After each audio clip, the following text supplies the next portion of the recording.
हो गया इनको? मतलब डेली फिसलते हैं, डेली खिसकते हैं। अमित शाह जी से सीख रहे हैं। याद करिएगा 2015 में बिहार विधानसभा में के चुनाव में अमित शाह जी ने यही कहा था। नतीजा क्या हुआ था? हिंदुस्तान के लोग दुआ कर रहे हैं, चुनाव हम यहां लड़ रहे हैं। बस पाकिस्तान की एंट्री बाकी थी। प्रधानमंत्री जी भैंस, मंगलसूत्र, हिंदू, मुसलमान, मुजरा, पाकिस्तान भी का भी आगमन हुआ। आप किस प्रकार के व्यक्ति हैं भाई? मेरी तो समझ में नहीं आता। चुनाव लड़िए ना, यहां की जुबान पे बोलिए। तेजस्वी जी आपको कह रहे हैं नौकरी पे बोलिए, आर्थिक सामाजिक न्याय पे बोलिए। आरक्षण को 9वीं अनुसूची में जो बिहार ने किया उसको डालिए, इस पर नहीं बोलेंगे। पाकिस्तान में दुआएं हो रही है, पाकिस्तान में दुआएं हो रही है। मुजरे जिसके जुबान से मुजरा निकले चुनाव में, उनके बारे में और क्या टिप्पणी करूं? सिर्फ ये कह सकता हूं, सर एक दिन बोलते हो कि दैवीय शक्ति से आया हूं, बायोलॉजिकल नहीं है, अगले दिन मुजरा बोलते हैं, अब ये बात बता रहे हैं। कहीं ना कहीं तो कुछ गड़बड़ है। उन्होंने ये भी कहा है कि देश को एक दमदार प्रधानमंत्री की जरूरत है क्योंकि जिहादिया इनके लिए दुआ कर। नहीं, ये पहलवानी है क्या? कुश्ती है? तब तो दारा सिंह को ही बना लेना चाहिए था। हैं? 200-250 केजी की वजन वाला सुमो पहलवान लाना चाहिए। क्या जुबान होगी ये प्रधानमंत्री जी? लोकतंत्र सामूहिकता की चीज है। और हां, आपकी जुबान से चीन बॉर्डर नहीं निकलता है।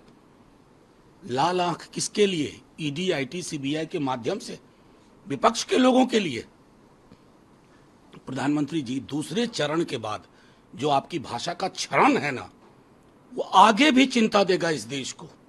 इस देश ने ऐसा प्रधानमंत्री नहीं देखा। छोड़िए देश की बात, दुनिया ने ऐसा प्रधानमंत्री नहीं देखा जो बदजुबानी की सारी हदें पार कर जाए। कहीं तो एक सीमा रेखा रखिए ना प्रधानमंत्री जी। कैसे नींद आती है आपको इतना कुछ बोल करके? आपके बारे में कोई इस प्रकार की टिप्पणी तो नहीं करता।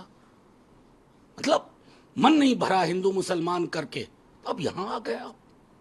बाहर जाइए प्रधानमंत्री जी, चुनाव फिर होंगे, कोई पक्ष में होगा, कोई विपक्ष में होगा, लेकिन आपको इतिहास माफ नहीं करेगा। अमित शाह ने कहा है कि मुरकटवा और नक्सलवाद को पैदा करने वाले लोगों को अगर वोट दीजिएगा तो फिर से नक्सलवाद आएगा। हमने नक्सलवाद खत्म किया। कहां खत्म कर दिया भाई? आपने खत्म किया। कब आए हैं आप? जब राजनीति में आपकी पैदाइश नहीं हुई थी तब से लोग लड़ रहे हैं।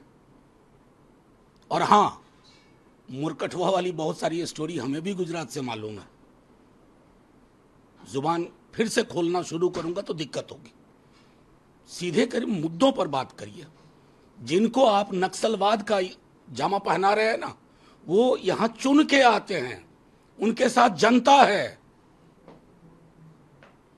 आप उनको, अगर उनका अपमान कर रहे हैं तो जनता का अपमान कर रहे हैं। जनता अपना अपमान बर्दाश्त नहीं करती है अमित शाह जी। जी भारत।